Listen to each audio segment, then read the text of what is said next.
안녕하십니까. 한 주간 잘 보내셨죠? 이 꽃샘추위로 좀 쌀쌀합니다. 그렇죠? 그러는데 이럴 때 감기 조심해야죠. 그 우리말이 참 아름다워요. 꽃샘추위라는 말이 굉장히 문학적인 그런 말이죠. 참 꽃 피는 걸 새만한 추위다. 굉장히 아름다운 표현이잖아요. 아무튼간 자, 감기 조심해야 할 거. 우리 지난 시간에 우리 민사특별법을 다 못했죠. 2시간 정도 민사특별법을 정리하고 그러고 이제 첫 진도 들어갈 겁니다. 알겠죠? 자, 우리 614페이지 집합건물의 소유 및 관리에 관한 법률 여기서부터 공부할 거죠. 여기가 한 문제 나오죠. 한 문제. 자, 우리 집합건물법이다. 자, 집합건물이라는 것은 자 어떤 건물이냐, 한 동호 건물인데 한 채인데, 자 이런 상가 건물도 12층짜리 건물인데 각 층마다 각 호실마다 분양이 되는 경우 있어요, 없어요? 그러면 이 건물이 한 채인데 수십 명이 나눠 가지고 있죠. 그걸 집합건물이라고 그래요. 구분 소유권의 대상이 되는 구분 건물을 얘기하는 거죠. 구분 소유권의 대상이 되는 건물을 구분 건물이라고 그래요. 아파트, 우리 연립주택, 오피스텔 이런 거 있잖아요. 아파트 각 그 호마다 소유자가 틀리잖아요. 이런 것들을 집합건물이라고 그래요. 알겠죠? 그러다 보니까 집합건물은 한 동호 건물인데도 소유권이 수십 명 또는 뭐 심한 경우는 수백 명이 소유권을 가지고 있다 보니까 이것을 어떻게 관리할 것인가, 이런 것들을 좀 정해야겠죠. 그래서 이 법이 탄생된 거죠. 1984년도에 탄생됐죠. 그러면 이 집합건물은 우리 크게 두 가지로 나눠져요. 전유 부분과, 여러분들 전용 면적이다 이런 얘기 많이 하죠. 그래서 여러분들 뭐 예를 들어서 40평 아파트라도 전용 면적은 30평이고 나머지 10평 정도는 복도, 계단, 엘리베이터, 현관 이런 걸로 넘어가죠. 그걸 공용 부분이라고 그래요. 전유 부분과 공용 부분. 전용 면적, 그냥 공용 면적 이러잖아요. 그러면 이 전유 부분은 구조상, 이용상 독립성을 가지고 있는 부분이죠. 구조상, 이용상 독립성. 독립성이 있는 부분이죠. 구조상 독립성이라는 얘기는 칸막이가 따로 있다는 거, 그 다음에 이용상 독립성이라는 건 따로따로 출입구가 있다는 거. 우리 아파트 한 채마다 따로따로 출입문이 있어요, 없어요? 있죠. 이런 걸 이용상 독립성이라고 그러죠. 그러면 우리 구분 소유권의 대상은 전유 부분에 한한다 그러죠. 구분 소유권의 대상은, 이게 시험 문제 나옵니다. 전유 부분이 아니면 구분 소유권의 대상이 아니에요. 그러면 실질적으로 40평 아파트에서 30평이 구분 소유권의 대상이라는 얘기죠. 나머지 10평은 공용 부분인데 이것은 뭡니까? 전유 부분을 제외한 부분이죠. 전유 부분을 제외한 나머지 부분. 이걸 공용 부분이라고 그러죠. 전유 부분을 뺀 나머지 부분. 이것은 구분 소유권자들의 공유죠. 구분 소유자의 공유다. 공동 소유죠. 그러면 공유는 지분이 있을 거 아닙니까? 이 지분은 전유 면적에 비례하죠. 그러면 전유 면적에 비례하니까 전유 부분이 면적이 넓은 사람은 공용 부분도 많은 면적을 가지고 있는 거죠. 그렇죠? 그 지분은 면적에 비례하는 거니까. 자, 그러면 전유 부분과 공용 부분은 일체성을 이루고 있어요. 그래서 여러분들 분양을 할 때 30평 대금으로 분양대금 주는 거예요? 40평 대금으로 분양가를 주는 거예요? 그렇죠.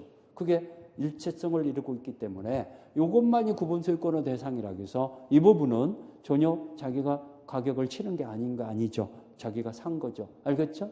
일체성을 이루고 있어. 그러면 공용 부분은 구조상 공용 부분과 이걸 법정 공용 부분이라고 그래요. 똑같은 말이에요.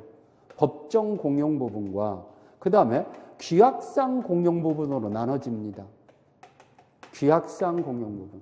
자, 복도, 계단, 엘리베이터 이런 것들은 뭐죠? 그 구조상 공용 부분이죠. 우리 아파트 같은 경우는 아파트 지하실 이런 것들은 등기의 대상이 아니죠. 그렇지만 규약상 공용 부분은 여러분들 관리소라든가 노인정이라든가 어린이집이라든가 이건 따로 구조상 이용상 따로 독립한 건물이 되는 경우 많잖아요. 그런 경우는 이거 표제부를 두고 있죠. 등기의 대상인데 표제부를 둔다라는 거. 그렇죠? 자, 우리 책을 정리해 가면서 나갑시다. 자, 우리 구분 소유다 해갖고 615페이지 전유 부분, 615페이지 제일 위에 요건, 구조상 이용상 독립성 그거 하나 밑줄 치고, 그 다음에 2번에 구분 소유자의 구분 행위. 자, 우리 구분 소유권이 성립되려면은, 자, 이거 시험 문제 잘 나옵니다. 이거 중요한 겁니다. 구분 소유권은 요건은 성립이 되려면은 이 두 가지가 갖춰져야 한다는 얘기예요. 구조상, 이용상 독립성과, 이거 중요한 거예요. 뭐가 중요한가를 지금 설명하려고 그래요. 구분행위가 있어야 하는 거예요. 구분행위라는 건 뭐냐? 이건 이해가 가는데 이게 뭔 말입니까? 구분 소유하려는 의사, 구분 소유 의사를 외부에 표시하는, 구분 소유 의사를 표시하는 걸 구분행위라고 그래요. 자, 그러면 여러분들 분양계약은 이거 구분 소유하려는 외부로 표시된 거예요? 아니에요? 분양계약은. 표시된 거죠. 그 다음에 우리 구분 건물로 건축 허가 신청을 하는 경우 있어요? 없어요? 건축 허가 신청. 건축 허가 신청도 이거 구분 건물로 건축하겠다라는 아파트를 건축했다라고 외부에 표시한 거예요? 안 한 거예요? 표시한 거죠. 이걸 구분행위라고 그래요. 그러면 구조상, 이용상 독립성과 이과 이런 구분행위가 있으면은 이게 중요해요. 이게 중요해요. 핵심이 여기입니다. 이 구분 건물의 등록, 구분 건축물 건물의 등록이나 등기, 구분 등기 없어도 없이 성립한다는 거. 이게 중요해요. 등록해야 성립한다 이러면 틀려요. 그게 시험 문제 나와요. 아주 그 밑에 판례가 바로 그거예요. 그 판례 좀 별표해 놓으세요. 판례 제목에다가 별표해 놓으세요. 615페이지 판례 제목이 있잖아요. 그거 읽어볼까요? 구분 소유권의 성립을 인정하기 위하여 반드시 건축물 대장의 등록이나 구분 건물의 표시에 관한 등기가 필요한지 여부다. 소극이란 얘기는 인정한다, 부정한다. 필요하다, 필요 없다. 그러면 이거 금방 얘기했듯이 등기 없이도 구분 소유권은 성립된다, 안 된다?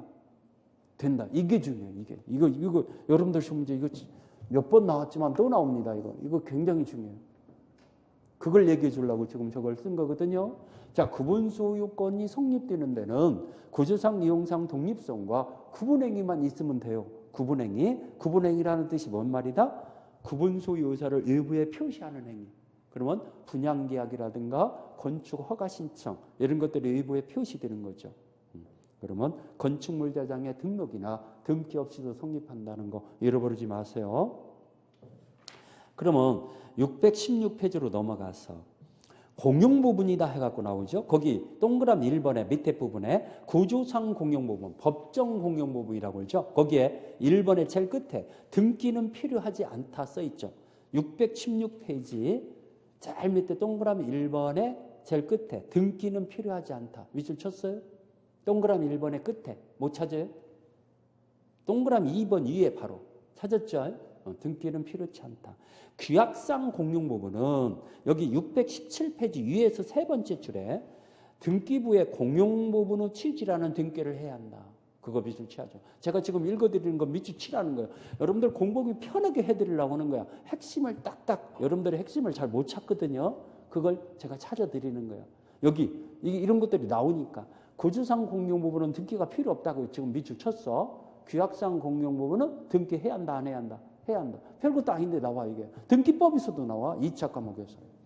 알겠죠? 밑줄 치고. 그래서 여기 이 판례 박스를 보면은 이 제목만 읽어봅시다. 구분 건물에 관하여 구분 소유권이 성립할 당시에 객관적 용도가 공용 부분인 건물 부분을 공용 부분에 동그라미 치세요. 그걸 나중에 임의로 개조하여 이 변경해서 전유 부분으로 등록하고 전유 부분으로 등기했어요. 그러면 이게 전유 부분이 되는지 여부다. 전유 부분이 된다, 안 된다? 안 된다. 소극. 안 된다. 왜 그러냐? 자, 우리 공용 부분과 전유 부분의 구분은 잘 들어요. 공용부분과 전유부분의 구별 시점, 구별 시기는, 판단 시기는 구분소유권의 성립 당시다 그러죠. 성립 시예요. 그러면 구분소유권의 성립은 언제 성립된다고 그랬죠, 지금? 언제 성립된다고 그랬어요? 등록, 등기해야 성립된다고 했어요? 등록, 등기 없이도 성립된다고 했어요? 그렇죠. 그러면 성립할 당시에 공용부분이었었어. 이거였었어, 이거. 근데 그 후로 전유부분으로 개조해갖고 전유부분으로 등록하고 전유부분으로 등기했다고 나와. 그러면 전유부분이 되냐 이겁니다. 아니다 이겁니다. 어느 시점을 기점으로 구분한다? 구분소유권의 성립 시점을 기점으로 구분하기 때문에 그때 공용부분이었었으면은, 이때 공용부분이었었으면은 전유부분으로 개조했더라도, 전유부분으로 등록 등기했더라도 바뀌어진다 안 바뀌어진다? 안 바뀌어진다. 이거 이번에 나올 불길한 예감, 거기 불길한 예감 써놓았어요. 그 판례 제목에다가 불길한 예감. 이거 나올 가능성이 높아요. 이거 나오면은요 평소에 염두에 안 둔 분들 다 틀립니다. 왜? 전유부분으로 등록 등기했다고 나왔거든. 그러면 전유부분이 되는 것 같아. 등기 등록을 전유부분으로 했으니까 안 된다라는 거 꼭 좀 주의하세요. 알겠죠? 어느 시점으로 구별한다? 구별 시점이 어느 시점? 구분소유권은 성립 시점. 그러면 성립 당시에는 등기 등록가 없어도 성립이 되는 거니까. 그러면 그 후로 바뀌어지더라도 바뀌어진다 안 바뀌어진다? 안 바뀌어진다. 그걸 얘기하는 거야. 성립 당시에 공용 부분이었으면은 그 후로 바뀌어지더라도 안 바뀌어진다는 거. 변경이 안 된다는 거. 이해 갔습니까? 뭔 말인가? 그런 걸 잘 눈여겨보셔야 합니다. 그 다음에 여기 3번에 그 공용 부분의 사용에 동그라미 1번. 이거 시험 문제 한 5번 나왔어요. 각 공유자는 공용 부분을 용도에 따라 사용할 수 있다. 그거 용도에 따라 동그라미 치세요. 지분의 비율에 따라 사용한다. 이렇게 나와. 징그럽게 많이 나와 이거. 그러면 틀려. 우리 공용 부분의 지분은 지분의 비율에 따라 사용하잖아. 공유물의 지분은. 그렇죠? 그렇지만 이건 지분의 비율에 따라 사용한다. 용도에 따라 사용한다. 용도에 따라. 이거 한 5번 나왔어요. 여러분들 시험 문제. 잘 색칠하세요. 자, 뒷장에 넘어가서 4번에 각 공유자는 그 공유자의 지분은 그가 가지는 전유 면적에 비례한다. 전유 면적의 비율. 거기다 동그라미 주세요. 면적의 비율. 가격의 비율에 의한다. 이렇게 나와요. 가격의 비율에 의한다면 틀려. 면적의 비율에 의한다. 이렇게 합니다. 알겠죠? 면적의 비율에 의한다. 그 다음에 여기 5번에 이게 29위 시험 문제, 작년 시험 문제도 또 나왔더라고 이거. 5번에 1번에 그러니까 동그라미 1번의 제일 끝에 부분에 공용 부분에 관한 물권의 득실 변경은 등기를 필요하지 아니하다. 찾았어요? 그것이 문제 잘 나와요. 전유 부분이 이전되면은 공용 부분도 등기 없이도 따라갑니다. 공용 부분은 따로 득실 변경해서 등기를 요하지 않는다는 거. 작년에도 또 나왔더라고. 미술 쳤어요? 그 다음에 2번의 네 번째 줄에 따라서 집합 건물의 공용 부분에다 동그라미 치세요. 이 동그라미 2번의 네 번째 줄 따라서부터. 자, 공용 부분은 취득시효, 소유권 취득의 대상이 될 수 없다고 범위 상당하다 나오죠? 이것도 여러분들 기출문제 나왔죠.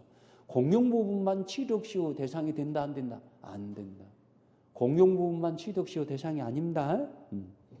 공용 부분은 전유 부분의 운명을 같이 한다. 항상 생각하세요. 자, 우리 619페이지에 공용 부분의 관리다 해갖고요. 기억번의 두 번째 줄에 다만 보존행위는 각자 단독으로 할 수 있다라고 나오죠. 자, 우리 공용 부분의 변경을 제외한 관리는 과반수, 통상지표 결의에서 결정하는 건데 보존행위는 어떻게 한다? 각자 할 수 있다. 보존행위는.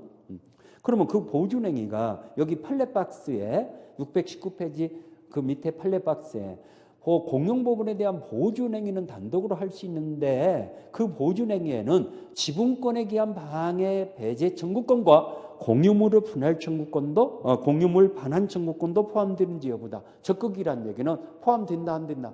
포함된다. 적극이라는 말은 인정한다는 말이죠. 포함된다는 말이죠. 그 다음에 우리 여기 그 밑에 판례는 이 입주자 대표회의가 이 공용 부분의 이 보존행위, 자 이것 좀 정리해 봅시다. 보존행위는 보존행위는 구분 소유자만의 고유 권한이다 그래요. 고유 권한. 구분 소유자만이 가지고 있는 권한이다. 고유 권한이다 보니까 이 보존행위를 입주자 대표회가 대리할 수 있도록 내부 규약을 정해놓는 경우 있어요, 없어요? 그 관리 규약을 정해놓는 경우 있죠? 그 규약은 무효다 그러죠. 거기 구분 소유자를 대리하여 공용 부분 등의 방해 배제를 등의 권리 행사할 수 있도록 규정한 관리단 규약의 효력은 무효이다. 동그라미 쳐야죠. 그 규약은 왜 그렇다? 이것 때문에 그렇죠.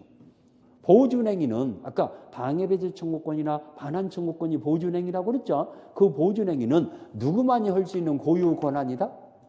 각 구분 소유자만이 할 수 있는 고유 권한이다. 그러면 입주자 대표회라 할지라도 관리단이라도 그걸 대리할 수 있다 없다? 없다. 그러면 대리할 수 있도록 내부 규약을 정했더라도 그 규약은 무효라는 거. 누구만이 할 수 있다? 각 구분 소유자만이. 이해갑니까? 그래서 그렇죠. 뒷장이 넘어가서 변경이다 동그라미 쳐죠. 공용 부분의 변경, 그 제목에 동그라미 2번에 변경이라고 써있죠. 변경은 얼마의 찬성이 있어야 하냐. A번의 두 번째 줄 4분의 3 이상의 다수 지표 결의로서 결정한다. 얼마의 찬성? 4분의 3. 변경은 4분의 3. 근데 변경은 4분의 3이 원칙인데 니은번에 예의가 있어요. 예의를 보니까 통상지표 결의로서 결정한다. 통상지표 결의란 얘기는 과반수란 얘기예요.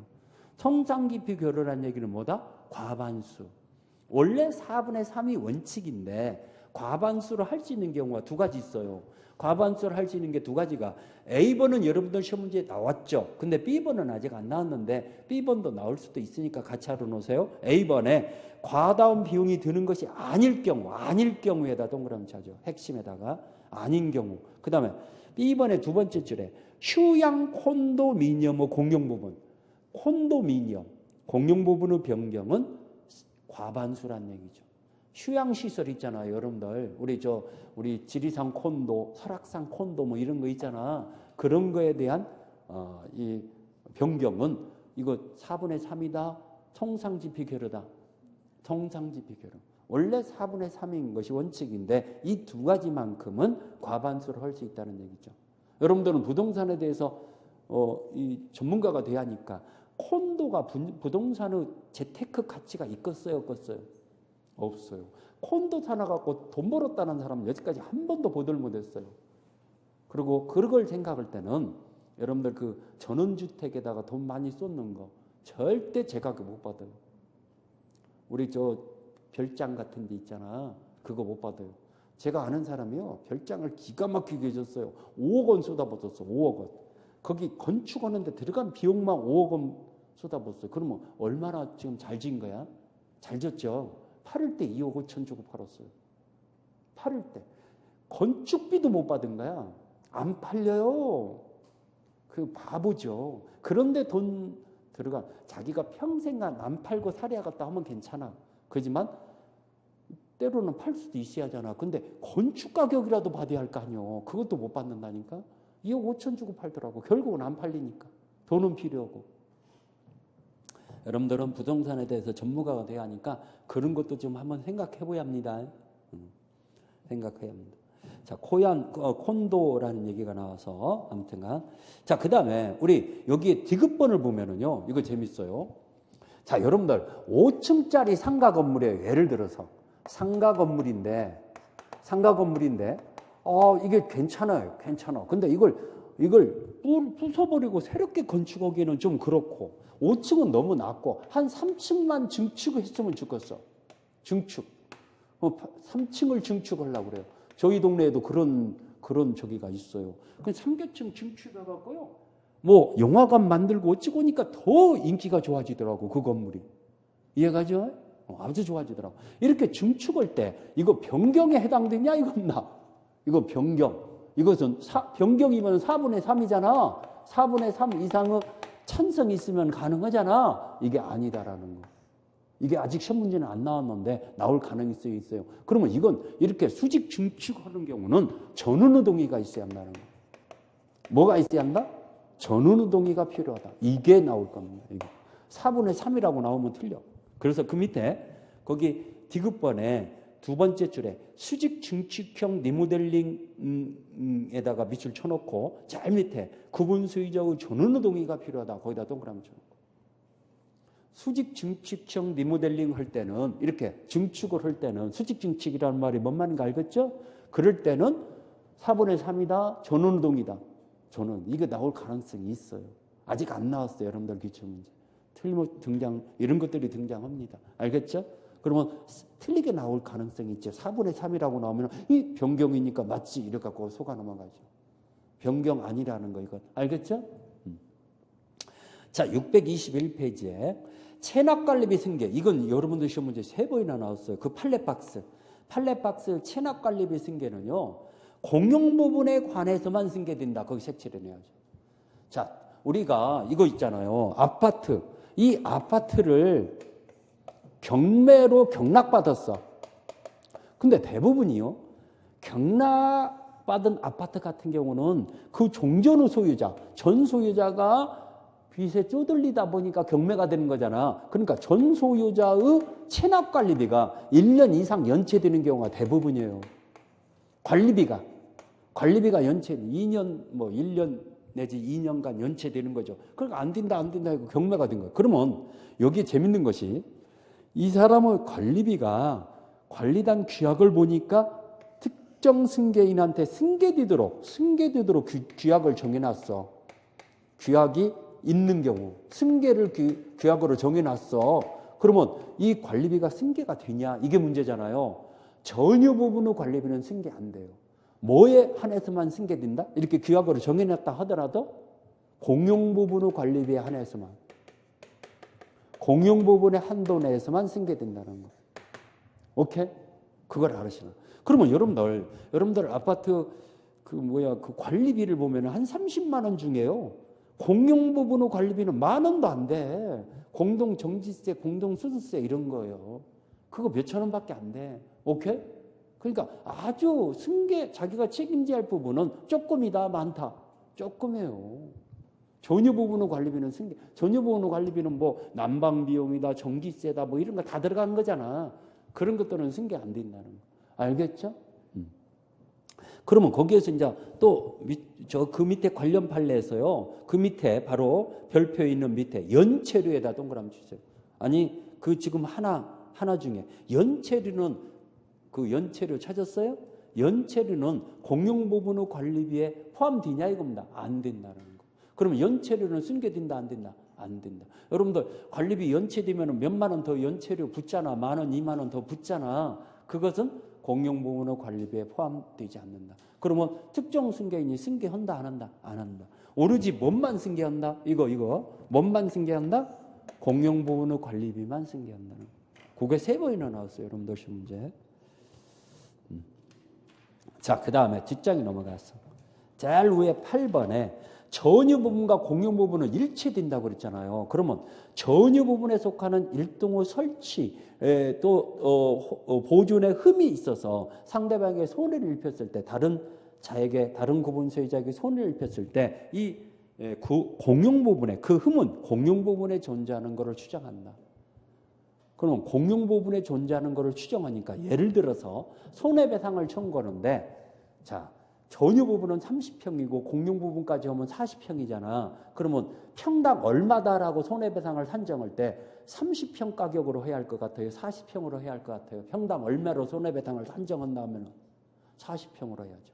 공용 부분도 그대로 존재하는 거로 추정하는 거니까. 오케이? 계산할 때 예를 들어서 이해시키기 위해서 설명하는 겁니다. 그래서 이게 시험 문제 하도 잘 나와서 여러분들한테 틀리지 말으라고 제가 이런 얘기해요. 전유 부분은 집 안이고 공유 부분은 집 바깥이잖아. 그러면 집 안에서 새는 바가지는 밖에서도 새는 걸로 추정된다. 맞아요, 틀려요? 집 안에서만 새요, 바가지가? 밖에서, 우리 집 안에서 새는 바가지는 밖에서 샌다 이런 말이 있잖아, 옛말에. 그걸 떠올리라고 그런 얘기를 하거든. 그러면 공용 부분에도 존재하는 걸로 추정한다. 알겠죠? 9번에 담보 책임 별표였어요. 하자 담보 책임. 이건 이제 한 문제가 나올 가능성이 있는 부분이죠. 하자 담보 책임. 하자담보 책임에서요. 여기에 구조 2를 보면은 담보 책임은 존속기간이라고 나오죠. 그 박스 조문에. 예? 존속기간에 1항의 1호 건물의 주요 부분이나 지방공사 하자는 10년, 10년에다 동그라미 주세요. 10년 찾았어요? 이 두 번째, 그 다음에 그 이후 하자는 5년. 자, 주요 부분은, 건물 부분의 주요 부분이나 지방공사는 얼마? 10년. 근데 그 이후 하자는 얼마? 5년. 그 다음에 2항이 더 중요해요. 전유 부분은 언제부터 그 10년, 5년의 기산점이 기산되냐? 기산점이라는 얘기는 출발점. 언제부터 출발되냐? 인도받은 날부터, 인도한 날부터. 거기 2항의 1, 1호. 전유 부분은 인도한 날이라고 써있죠? 지금 구조의 2항을 보고 있어요. 밑에 조문을 보고 있어요. 밑에 조문의 전유 부분은 언제? 인도한 날부터. 그 다음에 공용 부분은 제일 끝에 사용 승인일부터. 자, 이게 좀 문제 잘 나와요. 전유 부분은 언제부터 기산한다? 기산점이라는 얘기는 출발점. 인도한 날부터. 그 다음에 공용 부분은 언제부터? 사용 승인일부터. 그걸 알아놓으시라는 거. 그 다음에 623페이지 잘 위에 매수인이 수분양자죠. 수분양자에게 불리한 특약은 효력이 없다. 거기 밑을 쳐야죠. 매수인에게 불리한 특약은 무효입니다. 분양을 받은 자에게 불리한 특약은 무효죠. 그건 강행규정이다. 그 밑에 써 있잖아요. 강행규정이라고 써 있죠.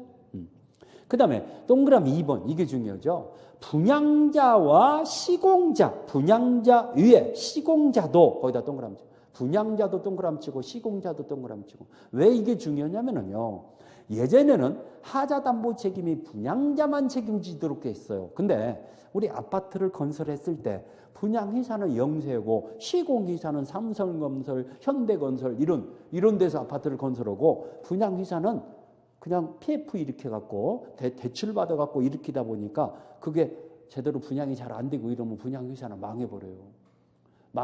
그러면 분양회사는 망해버리고 시공회사는 튼튼해요. 건축비 다 받아먹어요. 시공회사는. 그렇잖아요. 근데 아파트 주민들만 손해보네. 그러면 이 아파트가 여러 가지 하자가 생겼어. 그래갖고 하자 보수하는데 들어가는 비용이라든가 기타 손해가 발생했어. 그러면 분양회사는 망했으니까 어디 책임을 물을 수가 없어. 시공회사는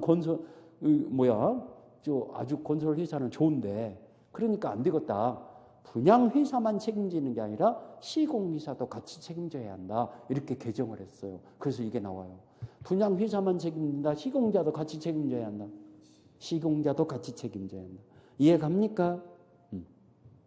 그 다음에 3번에 첫 번째 줄에 하자담보 추구권은 거기다 동그라미 치고, 하자담보 책임 3번의 첫 번째 줄, 하자담보 추구권은, 하자담보 책임을 물을 수 있는 권리는 세 번째 줄에 잘 끝에 현재 집합건물의 구분 소유자에게 귀속한다. 거기다 붙여줘. 현재 여러분들 분양권이 양도되는 경우 있어요, 없어요? 그러면 처음에 분양을 받은 자는 갑이고 지금 현재 구분 소유자는 을일 수 있죠. 그럼 하자담보 책임을 물을 수 있는 권리는 현재 구분 소유자에게 넘어간다는 얘기예요. 현재 구분 소유자에게 귀속된다는 거. 밑줄 쳤어요? 그 다음에 4번의 네 번째 줄에 집합 건물이 완공된 후에도 분양 목적물의 하자로 인하여 계약 목적 달성이 불가능할 때, 달성할 수 없을 때는 분양 계약을 해지할 수 있다. 해지에다 동그라미 주세요. 자, 지금 네 번째 줄부터 읽었어요. 분양 목적 달성이 불가능할 때는 하자로 인해서 완공된 후라 할지라도 분양 계약을 해지할 수 있다, 없다? 있다. 그 다음에 이 6번에 임대 후 분양 전환된 집합 건물, 이거죠. 여러분들 아파트가 5년 후 분양하는 임대 아파트 있어요, 없어요? 5년간 임대차로 살면서 그러고 분양해주는 아파트 있죠. 5년 후 분양 아파트, 임대 분양 아파트 이러잖아요. 그러면 그 하자담보 책임을 묻는 10년, 5년이라는 기간은 분양 시점부터 기산하냐, 인도받은 날부터 기산하냐, 이게 문제잖아요. 여러분들 기출문제 분양 시점부터 기산한다 이렇게 나왔어요. 틀렸죠. 분양 시점부터다. 임차인이 입주한 날부터다. 인도받은 날부터. 거기 거기 6번에 두 번째 줄에 인도받은 시점부터 하자담보 책임을 제척기관이 진행한다. 거기다 표시하죠. 언제부터 진행한다? 인도받은 시점부터. 분양 시점부터다 하면 틀려요. 그렇게 틀리게 나왔어요. 여러분들 기출문제. 인도받은 시점부터. 그 다음에 이 손해배상 청구권은 인도받은 시점이라고 하면 틀려. 거기 세 번째 줄에 손해배상 청구권 동그라미 치고 손해배상 채권은 네 번째 줄에 인도시가 아닌 각 하자가 발생한 시점, 발생 시점 거기다 동그라미 쳐줘. 손해배상 청구권은 손해가 발생한 시점부터 계산하는 거죠. 인도받은 시점부터다 이러면 틀려. 거기서는. 자, 아까 하자담보 책임을 물을 수 있는 이런 하자보수 청구권이라든가 이런 것은 아까 언제부터라고 했어요? 인도 시점부터. 그렇지만 손해배상 채권은 인도 시점부터 계산한다. 그 발생 시점부터 계산한다. 발생 시점부터. 이해가죠? 그거. 대지 사용권 해갖고 나오는데, 우리 대지 사용권은 이걸 말하는 거죠. 여러분들, 아파트다 하면은 건물이, 이게 건물이죠. 건물이 놓여있는 이 토지를, 귀약상 대지라고 그래요. 저기, 법정대지라고 그래요. 이거 보고. 법정대지. 건물이 놓여있는 이 토지를 뭐라고 부른다? 법정대지. 그러면 건물 위에 이 부분, 뭐 주차장이다, 놀이터다, 뭐 여러 가지 뭐 이런 이 부분은 귀약상 대지라고 그러죠. 이걸 뭐라고 한다? 건물이 놓여 있는 이 토지를 법정대지라고 하고 그 이후 토지를 귀약상 대지라고 그래요. 자, 그게 그래서 그러면 여기 624페이지 뒤로 넘겨서 동그라미 2번. 동그라미 2번에 두 번째 줄에 대지 사용권은 통상적인 소유권인 것이 보통이지만 그 밖에 지상권, 임차권, 전세권도 대지 사용권이 될 수 있으며 라고 나오죠. 자, 여러분들 우리 아파트를 소유하고 있는 자는 그 아파트 대지 면적이 몇 평은 자기 거에 아니에요. 뭐 예를 들어서 뭐 15평은 자기 거일 수 있고 10평이 자기 거일 수 있고 이러죠. 전유 면적에 비례해서 가지고 있는 거죠. 그걸 대지 사용권이라고 그래요. 그걸 대지권이라고 그래요. 알겠죠? 그게 소유권인 것이 일반적이지만은 소유권에 한하지 않고 지상권, 임차권일 수도 있다는 얘기죠. 전유 부분과 대지 사용권은 일체성을 이루고 있는데 거기 동그라미 2번에 구분 소유자의 대지 사용권은 그가 가지는 전유 부분의 처분에 따른다. 미술 취하죠. 전유 부분의 처분에 따른다. 그 다음에 그런 거 휘약으로 달리 분리 처분할수록 정하는 경우는 정한 경우를 아니고는 분리 처분할 수 없죠. 거기 니은번의 두 번째 줄에 전유 부분에 분리하여 대지 사용권을 처분할 수 없다라고 나오죠. 니은번의 두 번째 줄에. 그러면 네 번째 줄에 분리 처분 금지는 거기 동그라미 치세요. 분리 처분 금지는 그 취지를 등기하지 않으면은 선으로 물건을 취득한 제3자에게 대항하지 못한다. 여기까지 빗을 쳐놓았어요. 이건 등기해야만이 대항력이 생기죠. 등기하지 않으면은 선으로 물건을 취득한 제3자한테 대항하지 못하죠. 그거. 자, 그 다음에 625페이지로 넘어가서. 자, 니을번에, 제일 위에 니을번의 두 번째 줄. 대지에 대하여 분할 청구하지 못한다. 미술 취하죠. 이 대지 사용권은 분할 청구 대상이다. 분할 청구하지 못한다. 니을번의 두 번째 줄. 니을번 안 보여요? 찾았죠? 분할 청구 대상이다. 아니다. 아니다. 그 다음에 이걸 등기하면은 동그라미 3번에 등기하면은 이걸 대지권이 돼요. 대지 사용권을 등기해요. 등기 시에는 뭐라고 부르냐? 대지권이라고 불러요. 대지권이라고 부르는데 이 등기는 어디다 하는 거냐? 그걸 지금 얘기하려고 그래요. 거기에 첫 번째 줄. 대지 사용권은 건물의 등기부 표제부 거기다 밑을 치세요. 건물의 등기부 표제부 표시란에 등기한다는 거. 자, 그래서 여러분들 아파트 여러분들의 대지권이 몇 평이 된가를 알고 싶으면은 아파트 등기부를 열람해 보면 돼요. 그러면 그 표제부에 33.66제곱미터 이렇게 써 있을 겁니다. 아, 그러면 한 10평 정도가 내 거구나. 이렇게 알 수 있는 거죠. 그렇죠? 거기에. 자, 그런 거. 그 다음에, 전유 부분과 일체성을 이루고 있기 때문에요. 전유 부분의 일체성을 이루고 있기 때문에 여기 대지 사용권만 따로 분리 처분하지 못한다고 했죠. 그래서 이게 시험 문제 잘 나와요. 전유 부분에 이게 잘 나와요. 전유 부분에 근저당권 또는 가압류 등기가 되는 경우 있어요, 없어요? 가압류 등기가 됐을 때는 이 근저당권의 효력, 가압류 효력은 대지 사용권에도 미친다라는 거. 대지 사용권에도 효력이 미친다. 그래서 이 근저당권자가 경매를 붙였어요. 가압류 채권자가 강제 집행을 했어요. 그 경락인은 대지 사용권도 취득하죠. 전유분만 취득한다. 대지권도 취득한다. 대지권도. 이게 참 잘 나와요. 이 일체성을 이루고 있기 때문에 그 판례가 앞에 나왔기 때문에 안 나왔고 우리 책에는 없는데 아무튼간 전유 부분에 설정된 근저당권이나 가압류 등기 효력은 어디까지도 미친다? 대지 사용권에도 미친다. 오케이? 그런 거. 저 위에 저기 나오네. 626페이지 4번. 626페이지 4번 판례네요. 4번 판례에 전유 부분에 관해서 설정된 저당권의 효력은 대지 사용권에도 미치고 그렇기 때문에 이 경락인은 대지 사용권도 취득한다 못한다? 취득한다. 오케이? 가압류 효력도 마찬가지고. 자, 관리단 및 관리인이다. 관리단. 여기 관리단 626페이지 제일 밑에. 관리단은 어떠한 조직행위로서 비로소 성립하는 단체가 아니라 거기다 붙여주세요. 관리단은 당연 설립이라는 말이 있죠. 조직행위로서 성립하는 단체를 말한다 이렇게 나와요. 그러면 틀려요. 당연히 그냥 관리단이 조직이 되는 거예요.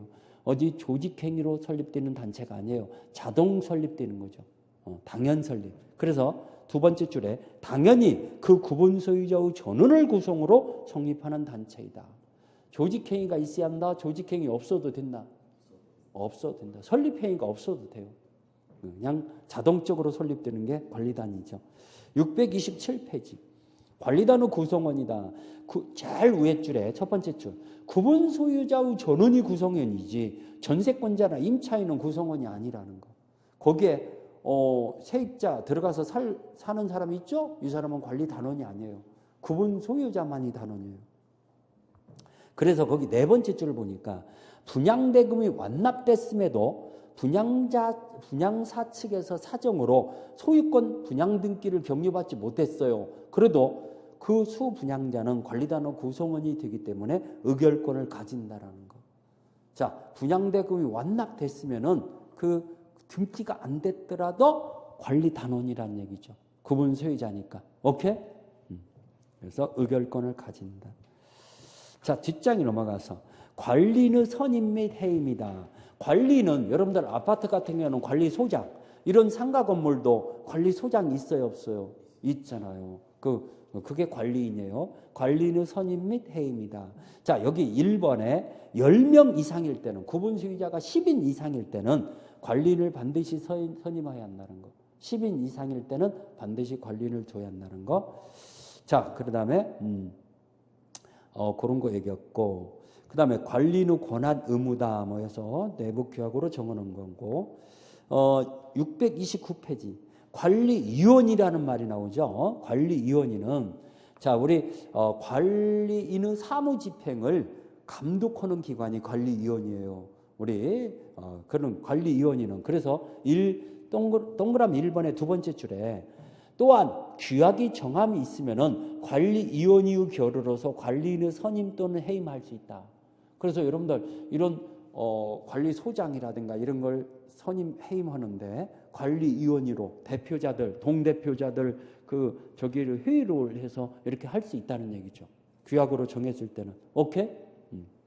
그 다음에 동그라미 2번에 이 관리위원회 위원은 구분 소유자 중에서 거기다 동그라미 쳐줘. 구분 소유자 중에서 선출해야죠. 그러면 임차인이나 전세권자는 관리위원회 위원이 될 수 있다는 얘기 없다는 얘기 없어요. 여러분들 관리인은 관리소장은 그 임차인도 관리소장이 될 수 있어. 그 아파트 주민이 아니어도 돼. 오케이? 관리소장은 그러지만은 위원은 그 아파트 주민만이 위원이 될 수 있죠. 이해가죠? 그걸 얘기하는 거예요. 규약 및 집히다 해갖고요. 여기 631페이지 판례 박스를 보니까요. 여러분들, 우리 상가 건물 같은 경우는 업종 준수 의무를 분양계약에 정하는 경우 있어요, 없어요? 여기는 약국이 하나만 있어야 한다.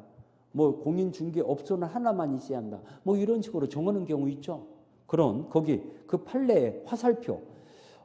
이 규약으로 정한 업종 준수 의무를 위반할 경우 단전단수한다는 제재 조치를 규약으로 정하는 경우 있죠. 이거 무효냐 유효냐 이걸 물어봐요. 유효하다는 거. 유효에다 동그라미 주세요.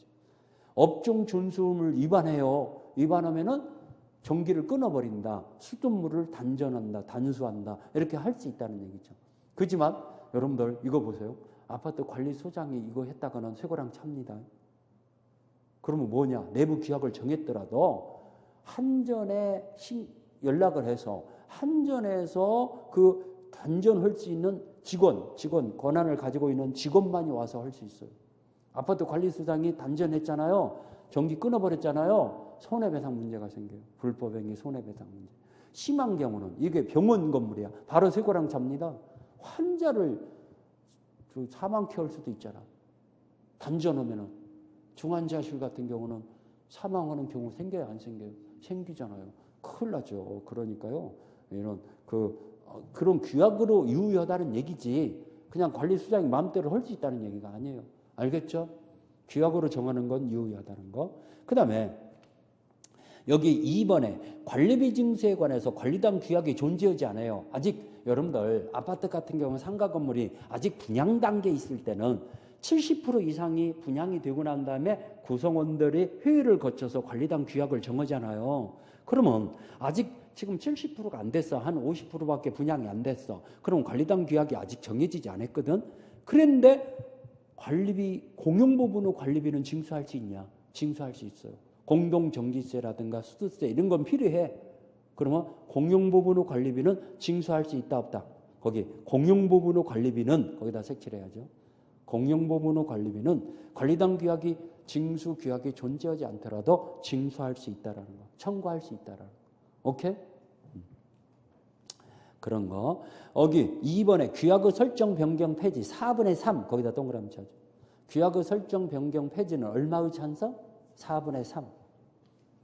그 다음에 뒷장이 넘어서 632페이지. 지피의 종류다. 정기관리단지표와 임시관리단지표로 나눠지는데 이 정기관리단지표가 잘 나와요. 이번에 29일 시험 문제 또 나왔더라고. 회계연도 종료 후 3개월 이내 거기다 색칠해야죠. 그러면 회계연도 종료 후 3개월 이내라는 것은 언제까지 정기관리단지표를 소집해야 한다는 뜻이에요? 3월 말 이내. 회계연도 종료가 12월 31일이에요. 그러면 그때부터 3개월 이내니까 3월 말 안에 정기관리단지표를 반드시 소집해야죠. 오케이? 그게 잘 나오고 지난번에도 나왔는데 작년에도 또 한 지문에 또 나왔더라고요. 이거. 3월 말 이내에 소집해야 합니다. 그 다음에 관리단 소집의 통지다 해갖고요. 여기 3번에 2번에 전유 부분이 공유인 경우 있잖아. 공유. 3번에 동그라미 2번. 이 의결권을 행사하는 자에게 통지하면 돼요. 그럼 의결권을 행사하는 자가 정해지지 않았어. 그러면 공유자 중 한 사람한테만 통지하면 돼요. 그 다음에 4번에 소집 절차를 생략할 수 있어요. 전원의 동의. 거기다 동그라미 쳐줘. 전원의 동의가 있으면 소집 절차를 생략할 수 있어요. 통지 없이도 관리단지표를 소집할 수 있다는 얘기예요. 그 다음에 관리단지표 겨루다 해갖고요. 우리 의결권은 전유 면적의 잘 끝에 전유 면적의 지분의 비율에 의하는데 의결권은 633페이지. 전유 부분이 여럿이 공유일 때는 의결권을 한 사람만이 정하는 거죠. 여러 명이 같이 지분으로 행사 못해요. 한 사람만이 정하는 거죠. 그 다음에 의결 방법에서요. 기억관 통상 의결 정족수 과반수죠. 과반수. 거기 과반수에다 동그라미 쳐줘. 통상 의결정족수가 얼마다? 과반수. 그 다음에 니은번. 특별 의결정족수는 4분의 3과 5분의 4 두 가지가 있어요. 4분의 3이 5가지예요.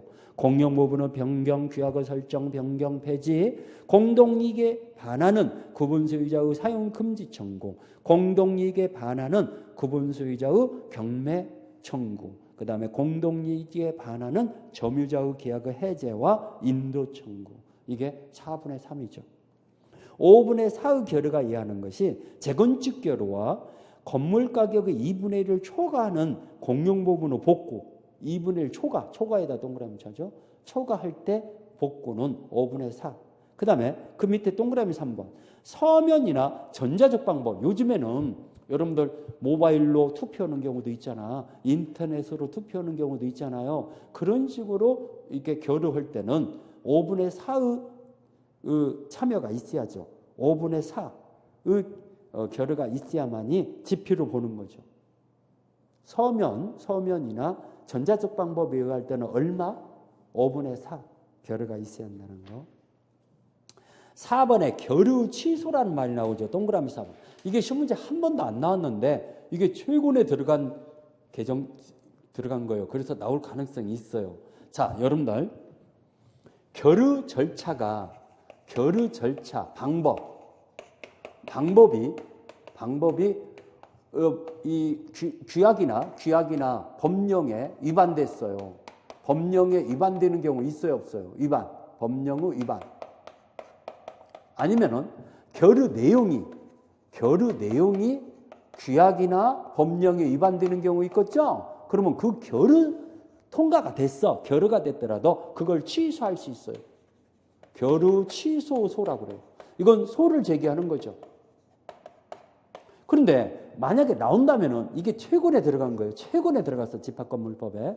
그래서 다른 책에는 없는 경우가 많아요. 우리 책에는 잘 수록해 놓은 거죠. 다른 책에는 없더라고, 이게. 최근에 들어가서. 이게 나온다면 이게 나와요. 그거 언제 가능하냐. 자, 그 사실을 안 날부터 얼마? 6개월. 거기다 동그라미 치세요. 그 다음에 결의 한 날부터 1년. 오케이. 그게 나올 겁니다, 아마. 나온다면은. 결의 취소소를 제기할 수 있는 기간은 바로 안날부터 이렇게 위반되고 있다는 걸 안날부터 6개월.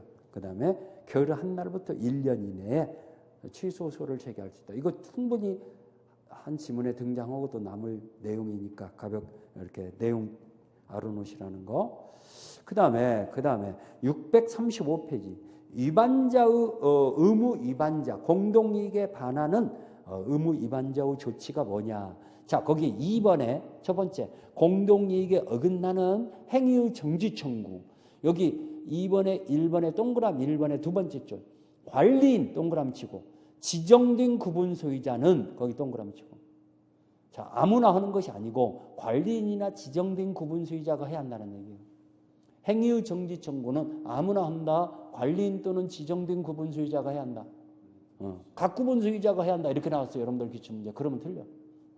그 다음에 동그라미 2번에 이 행위의 정지 청구 소송을 제기하려고 그래요. 소송 제기는 관리단지피 결의가 있어야 한다. 관리단지피 결의가 얼마죠? 아까 과반수라고 그랬죠? 과반수 결의가 있어야 한다는 얘기예요. 소송 제기하려면 그냥 행위의 정지 청구 말로 이런 행위 하지 마세요 라고 하려면은 그냥 상관없는데 소를 제기하려면은 얼마의 찬성이 있었어야 한다? 과반수. 그 다음에 사용금지 청구다. 사용금지 청구는 반드시 소로서 행사해야 해요. 거기 1번에 5번째 줄에 한자로 소로서라는 말이 나오죠? 1번에 5번째 줄에 소로서라는 말 나왔죠? 소송을 제기해야 한다는 얘기예요. 그러면 동그라미 2번에 얼마의 찬성이 있어야 한다? 4분의 3. 거기다 동그라미 주세요. 4분의 3의 결을 얻어서 소로서 행사해야 한다. 소로서 행사해야 한다. 그 다음에 뒷장에 넘어가서 구분 소유권의 경매를 명령을 청구하는 건데, 자, 우리 구분 소유권을 경매를 붙여버릴 수 있어요. 거기 요건에 법원에 경매를 청구할 수 있는데 경매를 명해둘 것을 얼마의 찬성? 4분의 3. 4분의 3 이상의 결의가 있어야 한다. 얼마의 찬성? 4분의 3. 이것도 반드시 소송을 제기해야죠. 법원에 청구하는 거니까. 경매는 법원에서 이루어지는 거니까. 오케이? 그 다음에 3번에 의무 위반자 점유자에다 동그라미 주세요. 점유자라는 건 세입자, 전세권자나 임차인. 소유자가 의무를 위반하는 게 아니라 임차인들이 의무를 위반하는 경우도 있어요, 없어요? 있어요. 그러면은 그 밑에 2번에 계약의 해제 및 인도 청구라는 게 있죠. 양가로 2번에 계약의 해제 및 인도 청구는 거기 제일 밑에 줄에 4분의 3 이상의 결의가 있어야 한다는 거. 얼마의 결의가 있어야 한다? 4분의 3. 4분의 3. 당신 나가주세요. 임차인한테 계약을 해지하고 다른 데로 이사 가주세요. 우리는 이런 유흥업소 이거 안 받아줍니다. 우리 상가에서는 안 받아줍니다. 이해 가시죠?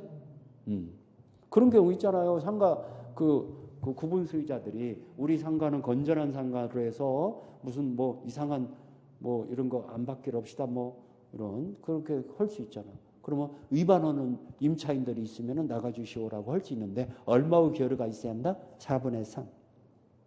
재건축 및 복구다 해갖고요. 자, 우리 638페이지로 넘어가서요. 재건축 결의는 거기 5분의 4에다 동그라미 주세요. 재건축 결의는 얼마가 필요하다? 5분의 4. 5분의 4가 필요한데 판례박스 첫 번째 줄에 재건축 비용 분담에 관한 사항을 정하지 아니한 경우는 무효라는 거. 판례박스 첫 번째 638페이지. 638페이지 판례박스 첫 번째에 재건축 결의는 비용 분담에 대해서 정해지지 않았을 때는 뭐다? 무효.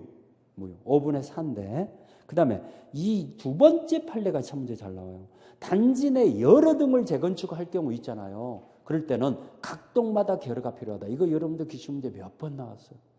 단지 전체를 재건축하는 경우 있어요, 없어요?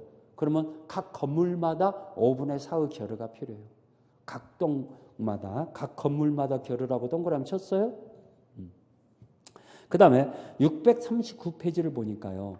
재건축 참가 여부 최고다 해갖고요. 동그라미 2번의 두 번째 줄에 재건축에 참가할 것인지 여부를 해답할 걸 서면으로 최고해야 한다. 서면으로.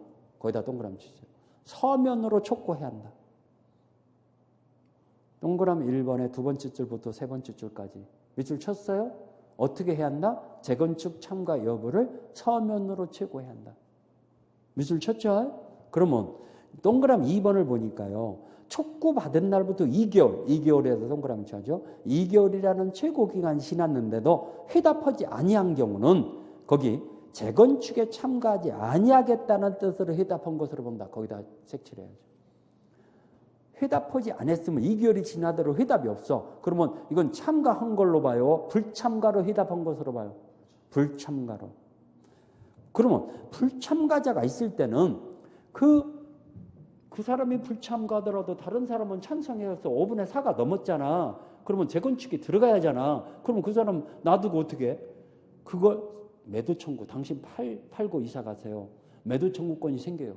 그 매도 청구권이 자, 동그라미 2번의 세 번째 줄을 보니까 매도 청구권은 이 행사기간이라는 게 뭐냐? 2개월이라고 써놓았어요.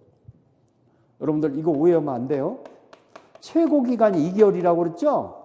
2개월 이내에 회답이 없으면은 불참가로 회답한 걸로 본다고 그랬죠? 그러면 이 불참가로 회답한 자에게 그 구분 소유권 및 대지 사용권으로 매도 청구권이 생겨요. 그 매도 청구권은 또 2개월이란 얘기예요. 매도 청구권 2개월. 최고기간이 지나고 2개월. 그 기간 내 행사해야지. 그 기간이 지나면 행사할 수 없다 그럽니다.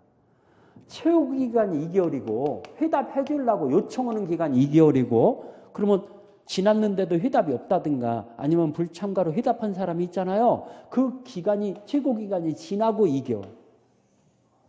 2개월 이내에 매도 청구권이 생깁니다. 그렇죠. 최고장을 날린 것과 동시에 4개월 이내죠. 이 2개월과 이 2개월이 똑같으니까 여러분들 혼동하면 안 돼. 최고 기간이 지나고 2개월입니다. 매도 청구권 그 기간이라는 것은 이해갑니까? 그걸 얘기해 줍니다. 그 다음에 복구다. 복구. 자, 제일 끝에 복구. 건물 가격의 2분의 1 이하에다 동그라미 주세요. 2번에 이하. 뒷장이 넘어갔어요 지금. 640페이지. 복구에 2번에 이하에다 동그라미 쳤어요? 2분의 1 이하일 때는 각자 복구할 수 있죠. 각 구분 소유자는 멸실된 공용 부분과 자기 전유 부분을 복구할 수 있다. 거기다 붙여야죠. 2분의 2 할 때는 각자 복구할 수 있어요. 그지만 3번에 2분의 1을 초과한다고 초과에다 동그라미 쳐줘. 3번에. 지금 2번, 3번 보고 있어요. 3번에 2분의 1을 초과할 때는 얼마의 찬성이 있어야 복구할 수 있다? 5분의 4의 결여가 있어야 한다. 이것만 알면 돼요. 2분의 1 이하일 때는 각자 복구할 수 있고 2분의 1이 초과하면 5분의 4의 결여가 있어야 한다는 거구나. 자, 우리 작년 기출문제 어떻게 나왔는가 한번 볼까요? 641페이지 대표 예제 문제. 자, 우리 틀린 걸 골라라. 관리인의 대표권 제한은 선의 제3자에게 대항할 수 없다. 이 대표권 제한은 등기해야만 선의 제3자에게 대항할 수 있다고 그랬죠? 그러면 이 등기가 돼 있다는 얘기가 없는 한은 선의 제3자에게 대항할 수 없죠. 대표권 제한. 그러니까 1번 맞았고 2번 구조상 공용 부분의 물권의 득실 변경은 자 우리 공용 부분의 물권의 득실 변경은 등기 대상이라고 했어요? 아니라고 그랬어요? 아니라고 그랬죠. 등기해야 효력이 생긴다. 2번이 틀렸죠. 등기 대상이 아니라고 그랬잖아요. 3번 관리인은 매년 회계연도 종료 3개월 이내에 정기관리단지표를 소집해야 한다. 3월 말까지 정기관리단지표를 소집해야 한다고 그랬죠. 그러면 3번 맞고 4번 일부 구분 소유자만이 공용하도록 제공된 것이 명백할 때는 그들만의 구분 소유자와 공유에 속한다. 그렇죠. 공용 부분은 원칙은 전원의 공유인데 일부 공용 부분일 때는 그들만의 공유에 해당한다는 거. 자, 5번 공유자가 공용 부분에 대한 다른 공유자에 대해서 가지는 채권은 특별 승계인에게 행사할 수 있다. 자, 우리 채권 채무 관계는 특정 승계인한테도 승계돼야 한대요. 승계되죠. 체납 관리비만은 공용 부분의 관리비만 승계되죠. 전유 부분의 관리비는 승계 안 되고 그러면 공용 부분에 관해서는 그 채권이 특정 승계인한테 행사할 수 있다. 맞았죠? 공용 부분의 관리비 이런 건 승계되니까. 그리고 5번도 맞고 2번만이 틀렸죠. 자, 이래서 우리가 집합건물법을 정리하다 보니까 지금 1시간이 다 지났는데 다시 한번 검토해보면 중요한 거. 자, 집합건물, 구분건물을 얘기하는 건데 이건 성립 시기가 언제다? 성립 요건은 이 두 가지만 갖춰지면 된다고 했어요. 이용상, 구조상, 독립성과 구분행위. 대부분 분양이 먼저 이루어지고 나중에 건축이 이루어지잖아요. 그러면 이 건물이 완공됐을 때 구분 소유권은 성립된다 그럽니다. 오케이? 이게 먼저 이루어지는 경우 대부분이잖아요. 그 다음에 그러면 등기 등록을 해야 한다. 없이도 구분 소유권은 성립된다. 없이도. 그러면 전유 부분과 공용 부분으로 나눠지는데 구분 소유권은 대상인 부분을 전유 부분이라고 그래요. 그 외의 부분을 공용 부분이라고 하는데 자, 구분 소유권의 대상인 전유 부분과 공용 부분의 구별 시점은 어느 시점이다? 구분 소유권 성립된 시점. 등기 등록한 시점이다 이러면 틀려요. 등기 등록한 시점이라는 건 옛날 얘기예요. 지금은 성립 시점이에요. 등록된 시점으로 구별한다 이렇게 나온 것이 99년도 판례인데 이게 판례가 뒤집어진 거예요. 알겠죠? 그거 주의하시고. 그러면 공용 부분은 구조상 공용 부분과 규약상 공용 부분으로 나눠지는데 구조상 공용 부분은 등기의 대상이 아니지만 규약상 공용 부분은 등기의 대상이라고 그랬어요. 그렇죠? 그 다음에 우리 이 뭡니까? 보존행위는 각자 할 수 있고 관리행위는 과반수로 변경은 4분의 3. 근데 변경이 4분의 3인데 자, 우리 수직 증축하는 그 부분은 4분의 3이다. 전원 동의가 있어야 한다. 수직 증축하는 리모델링 할 때 이건 전원 동의가 있어야 한다는 거. 4분의 3이라고 나올 것 같아요. 이번에 이게. 알겠죠? 그러면 틀립니다. 꼭 기억하시라는 거. 그 다음에 우리 체납관리비 승계는 특정 승계인한테 승계되는데 어느 부분에 한해서만 승계된다? 공용 부분에 한해서만. 전유 부분의 체납관리비는 승계 안 돼. 또 연체료는 승계 안 돼. 오케이? 그 다음에 우리 전유 부분에 설정된 근저당권이나 감유 등기 효력은 어디까지도 미친다? 대지사용권에도 미친다라는 거. 자, 이런 결의 절차나 방법이 규약이나 법령에 위반됐다든가 내용이 위반됐을 때는 그 결의를 소를 제기할 수 있는데 제기할 수 있는 기간이 얼마다? 안날 그런 사실을 안날부터 6개월, 결의 한 날부터 1년. 그런 것 좀 주의하시라는 거. 알겠죠? 자, 우리 조금 쉬었다가 가등기 담보법과 우리 부동산 실명법, 이건 30분 30분이면 정리되니까요. 두 개를 1시간 동안 정리해 드릴게요. 알겠죠?